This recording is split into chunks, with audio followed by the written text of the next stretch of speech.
1日わずか8本。ここは日本一新幹線が来ない新幹線停車駅です。旅の始まりは都心への入り口、大宮駅。今回は東北新幹線という日本の大動脈から少し外れた場所に潜む知られざる新幹線の秘境駅を目指します。はい、ということで早速はやぶさ号で北を目指します。今回向かうのは公式のランキングには存在しない幻の西海駅。実質的な利用者数は JR 東日本の新幹線駅でワースト1位か2位を争うレベルです。列車は最高時速320キロで駆け抜け、あっという間に仙台のビル群を通過。まもなく北東北の玄関口、盛岡に到着します。大宮からわずか1時間50分、盛岡で下車。JR 東日本で一番利用者が少ない新幹線駅といえば、公式には盛岡駅一つ隣の岩手沼区内駅。しかし今回の目的地はある統計の罠によってそのランキングから除外されているのです。その謎を解明すべく、ここからは秋田新幹線小町号に乗り換えます。奥羽山脈が近づき、車窓は一気に雪景色へと変わりました。ということでただいま目的地の方に到着しました。盛岡駅からは所要時間13分、一つ隣の駅でした。1日8本しか新幹線が来ないこの駅は一体どんな姿をしているのか。そしてランキングから消された統計の罠とは何なのか、早速探索していきます。新幹線乗る人も降りる人も誰もいなかったな。ホームは2面3線の構造。駅舎側の1番線が主に秋田新幹線の発着ホームで、2番線、3番線が在来線のホームとなっています。そして降り立ったのは岩手県雫石駅。実はここが幻の西海駅となっている最大の理由がこの駅の構造と法律にあります。秋田新幹線は新幹線と名が付いていますが、法的には在来線を走るミニ新幹線なので、在来線と施設を共有しているため新幹線単独の利用者が統計上カウントされていないのです。ホームの先端には屋根がなく、雪がこんもりと積もっています。東京と直結する新幹線駅でありながらホームドアもなく、地方の静かなローカル駅といった趣です。では出口に向かいます。こじんまりとした改札を抜け、自動改札の先にある時刻表を見て驚きました。黒字な在来線、そして赤字な新幹線小町です。なんとこの雫石駅、上下線を合わせても1日にたったの8本しか新幹線が止まりません。現在雫石駅の1日の乗車人数は460人。しかしこれは在来線を含んだ数字です。新幹線だけの利用者は非公表ですが、この停車本数から推測するに、公式ワースト1位の岩手沼区内駅を実質的に下回っている可能性が極めて高いと考えられます。駅構内を進むと面白い看板を発見しました。東京までは462キロ、北海道の宗谷岬までは651キロ、沖縄までは1940キロとのこと。こっちはどうなってんだろう。ここはオープンスペース的な感じなのかな。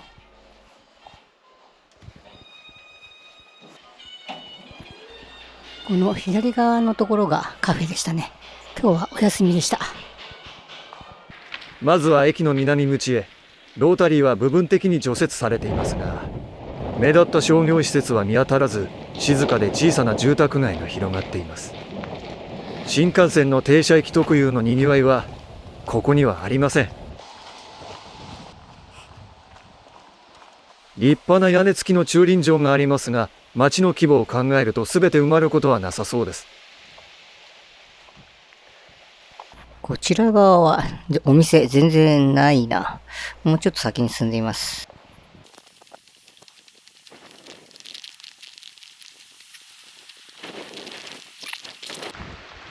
風が強くなってきた。ここまで来るとまさに、雪原っていう感じですね。これ歩道だと思うんですが、雪で完全に埋まってて歩く人はいないでしょうね。風が冷たい。戻ろう。人の気配はありませんが、駅前の駐車場には車が止まっています。自宅から車で駅まで来て、ここから列車に乗る。車社会である地方特有のパーク&ライドの光景です。駅前に戻ってきたのですが、ちょうど今、在来線の田沢湖線が駅に到着しました。雫石駅は、在来線で盛岡から20分の距離なので、小町号を使わずに在来線で移動する方が多そうですね。一方、逆の北口へ回ってみると少し様子が変わります。ベンチや自動販売機、観光案内板や物産センターがあり、地域の拠点としての顔を覗かせます。北口はどうなってんだろう。駅の北口側の方が商業施設は並んでませんが、駅前の雰囲気は感じます。これはバス停になるのかな？時刻表を確認すると本数はごくわずか。地方の交通網を最前線で支える町営コミュニティバスの典型的なダイヤです。これはバス乗り場。時刻表と乗り場のが離れてるのはなんでだろう。ここで周辺のコンビニを検索。やはりこの地域も駅から少し離れた国道バイパス沿いに店舗があるようだ。あ、でも歩いて22分か。思ったより近いな。いやー、それにしても手が寒い。この立派な駅舎は岩手県出身の宮沢賢治の童話銀河鉄道の夜をモチーフにしてデザインされたもの。左側の床屋の開店と回ってる。営業してんだな。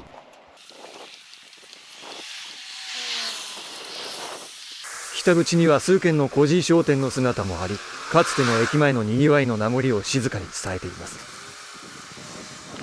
駅の入り口には昔ながらの案内図がありました。想像以上に個人店舗や医療施設が点在しており、かつての町の中心としての意地を感じさせます。駅前の道を歩いてきたのですが、この左側に雫石商店街があるようです。なので商店街の方に行ってみたいのですが、温泉の方に行きたいな。でも時間ないしな。実はこの雫石という町、古くは盛岡と秋田を結ぶ秋田街道の宿場町として栄えた歴史を持っています。現代でもその名残はあるのでしょうか。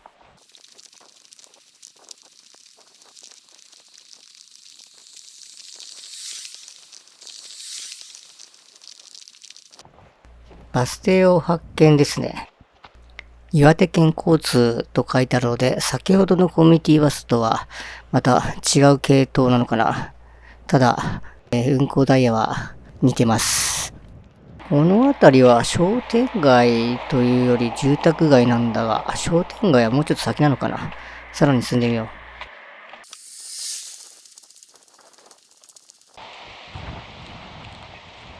標識が見えてきた。右側が雫石役場。ちょうどこの交差点が町の中心的な位置になるのでしょうか。この交差点を渡ると商店街っぽい雰囲気になります。とはいえ人はあまり歩いていない感じですね。なんか、ちょっと面白そうな自動販売機を見つけました。かくれんぼ自販機、ワッフルなど売られているようですね。ワッフルの他にニンニクだったり北海道なんかも売ってます。この統一感のなさがなかなか面白いです。残念ながらワッフルは売り切れだったのでこちらを買いました。クッキーですね。かくれんぼという名前はこの喫茶店から来てるようでした。自販機を越えてくると商店街っぽい雰囲気です。あれ？あの先にある黄色い松木よ？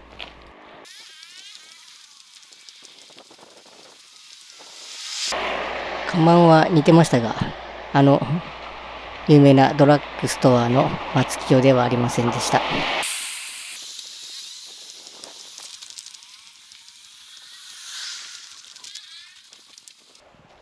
あれ？この鈴木俊一議員って、今の自民党の幹事長じゃなかったっけな。ここが地元なんだ。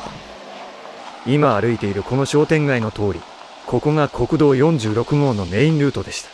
沿道には建物が並び、かつて宿場町、交通の要衝としての雰囲気は残していますが、しかし、現在ここを歩く人の姿は見られません。その最大の理由は、町の外縁を通るバイパスの開通にあります。バイパスは市街地を避けて作られる。そして、車の流れが変わり、駅周辺からバイパスに経済圏が移っていく。これは決してこの町だけの特別な話ではありません。日本のあらゆる地方都市が辿っている車社会の典型的な空間変化が、この静かな旧秋田街道にもはっきりと刻まれているのです。やはりこの辺もシャッターが目立つな。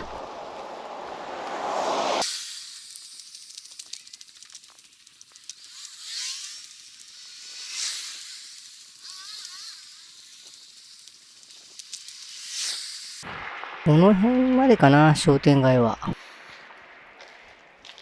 駅の方に戻ろう。ということで、駅の方に戻ってきました。いやー、指が寒くて手袋持ってくればよかったです。改めて駅に戻り、駅周辺の案内図を確認。この雫石は、小岩農場や十和田八幡平国立公園への観光拠点という非常に重要な位置づけにありました。しかし現在、道路網の発達とモータリゼーションにより、多くの観光客は盛岡駅から直接レンタカーやバスで目的地へ向かってしまいます。新幹線という大動脈が通ったことで、皮肉にもストロー現象のように人が盛岡へと吸い出され、この駅は静寂に包まれることになりました。小町号の東京方面の最終は17時32分ですが、2時間後の19時37分の電車で盛岡に行けば、はやぶさ号で東京へ帰れるようです。小町号とは違う話ですが、秋田方面の在来線、始発の5時34分を逃すと、次は、13時6分まで電車がないという、なかなかの超ローカルダイヤ。今回訪れた秋田新幹線の停車駅、雫石。法的には整備新幹線ではなく、あくまで在来線の扱いであるため、公式の新幹線乗車人員データには存在しない統計の罠が生んだ駅でした。しかし、1日わずか8本という新幹線の停車本数、そして駅前の静けさを考えれば、新幹線単独の利用者は極めて限定的であり、実質的に JR 東日本エリアで幻の最下位である可能性は非常に高いと言えるでしょう。大動脈の裏にひっそりと佇む静寂の新幹線停車駅。皆さんもぜひ一度訪れてみてはいかがでしょうか。ここからは番外編です。ここは盛岡駅の駅ビルフェザンです。美味しいじゃじゃ麺のお店があるとのこと。いやー、じゃじゃ麺もうまかったけど、チータンタンもうまかったな。